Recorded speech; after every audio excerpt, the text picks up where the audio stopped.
And welcome to this week's look at the major news stories impacting the markets so far. And what are we going to take a look at? Well, we're going to start with Brent crude oil, and obviously with a lot of the geopolitical tensions being going on, that's having some impact across the markets.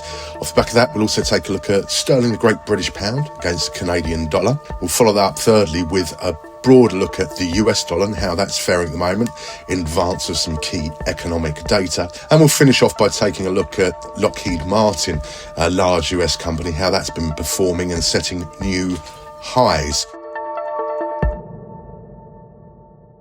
Revert to the start, and that's Brent crude oil, and the price soars after the attack on Israel. Well, following Israel's military operation in Lebanon, Iran launched a missile strike on Israel on October the 1st, and it's fair to say the markets reacted sharply as soon as reports of the attack emerged. US stock indices dropped significantly, and Bitcoin also fell, with Bitcoin against US dollar nearing the psychological level of $60,000 at Tuesday's lows. On the flip side, that gold surged to $2,670 per troy ounce. Again, safe haven asset reaction, though supply forces have since curbed the panic buying, and the gold price, gold against the US dollar, has dropped back below $2,650. Oil prices also spiked, but unlike some of the other assets, as of Wednesday there was no correction showing on the chart following the spike. Now this highlights oil's heightened sensitivity to Middle Eastern tensions, of course. If we take a look at the chart, analysis shows us on Wednesday that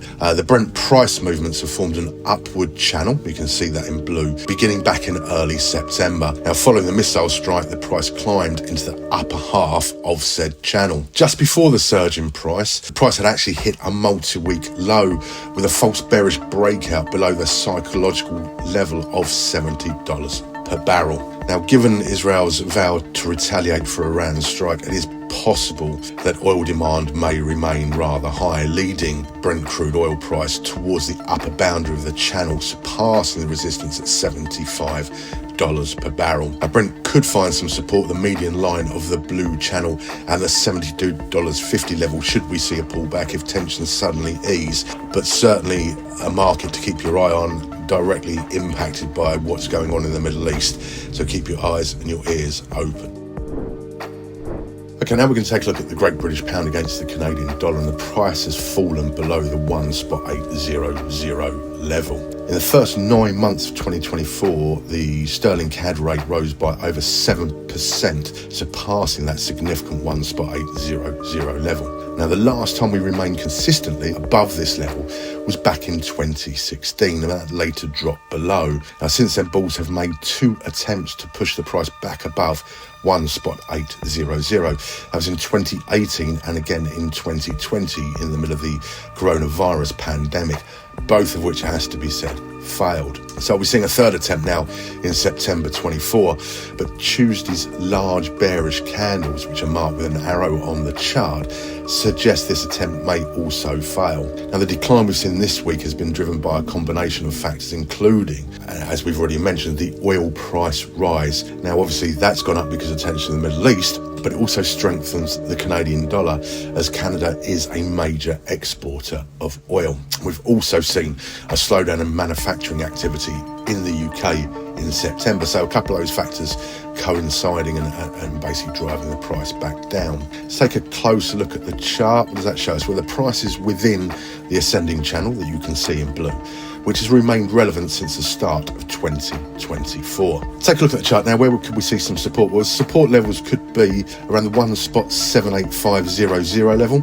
Now, that acts as a resistance from mid-July before being broken in September. The median line of the ascending channel can also act as support, and the orange trend line that we can see. However, of course, it is possible these support levels may not be strong enough to ensure that sterling against the Canadian dollar can consistently hold above that key 1.800 level, which has historically been a real strong level of resistance. With everything going on, now we're seeing how activities in the Middle East can affect something like the Canadian dollar. It's really key to keep your eyes and ears open, and don't forget your risk management techniques. Okay, now we'll turn our attention towards the US dollar, and the dollar has strengthened ahead of the employment data release later this week. Our currency pairs have been trading with mixed directions in the first few days of October. European currencies continue to trade within quite narrow ranges.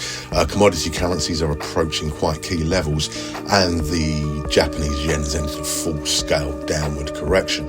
But we've got the US employment report for September at the end of this week, and that is either going to reinforce the trends that we're seeing or potentially spark some new ones. So let's take a look. Dollar against the yen, US dollar against the Japanese yen.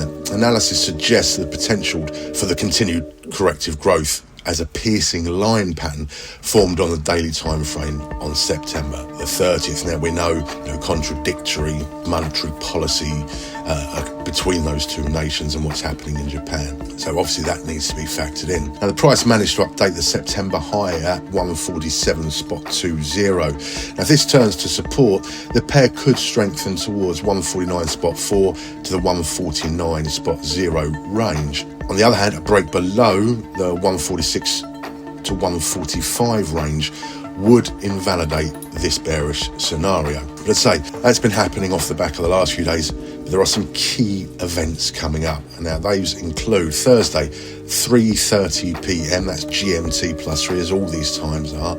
We've got US initial jobless claims. Thursday at 4:45, again GMT plus 3. We've got US services PMI figures coming out. 5 p.m. ISM non-manufacturing PMI release. Then on Friday at 3:30 in the afternoon, again GMT plus 3, we've got non-farm payrolls. We know these figures are important to the US dollar, so it's fair to say we are looking potentially for a reaction and some direction from those. Also, we're going to take a quick look at the dollar against the Canadian dollar. We've seen how it's faring against the British pound, but technical analysis suggests the pair may continue its upward correction after a rebound from the 1.3420 level, where a bearish reversal was formed. Now, if the price consolidates above 1.3540 to the 1.3520 range, a retest of September highs at around the 1.360 level, is definitely possible. A sharp rejection of current levels could lead to a retest of the 1.3440 down to 1.3420 range. Again, definitely going to be impacted by these employment figures coming out Thursday, Friday from the States. On top of those we've already mentioned, particularly for the CAD, we've got some other important figures. Thursday, 3:15 p.m, again GMT plus 3. We've got the release of Canada's foreign exchange reserves. Then Friday at 5 p.m, again GMT plus 3.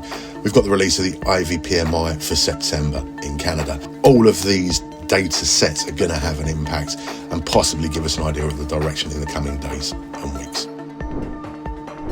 And finally this week we'll take a look at equities, as we often do, and that's Lockheed Martin over in the US, and the stock price has surpassed $600 for the first time. And the chart shows that after breaking through that psychological barrier of $600 per share, the price has reached an all-time high. And in fact, it took less than 2.5 months to climb from $500 per share to $600 per share. That's quite a steep incline. Now, demand is being driven by consistent news of government contracts being awarded to the company amid these rising political tensions, including deals for the F-35 Joint Strike Fighter aircraft, the Trident II D5 missiles, and further supplies for the US missile defense system. A full order book is a good order book, of course. Now, that surge in orders has enabled the board of directors to announce an increase in dividends for Q4 2024 by 15 cents per share, up to $3.30 per share. And worth noting, they've increased dividends for 22 consecutive years now. Now, technical analysis, looking at the chart, potential reveals a strongly bullish outlook. Since Feb 22, the price has been in an upward channel that you can see in grey. From July 2024 onwards, the price action has required a steeper upward channel to capture its dynamics that we've seen in the last 2.5 months, for example. The RSI is showing bearish divergences, yet the price continues to hit record highs. Now, it is possible, of course, that $600 per share psychological level could lead to profit taking by some investors, which of course may lead to a correction following such an impressive rally. In this scenario, the share price could retrace the median line of the blue channel that you can see. What about analyst fees? Well, according to TipRanks, the average 12-month price target for Lockheed Martin is $579.14 per share. So actually below where we are now, which obviously could suggest the potential overvaluation of the stock at the current level.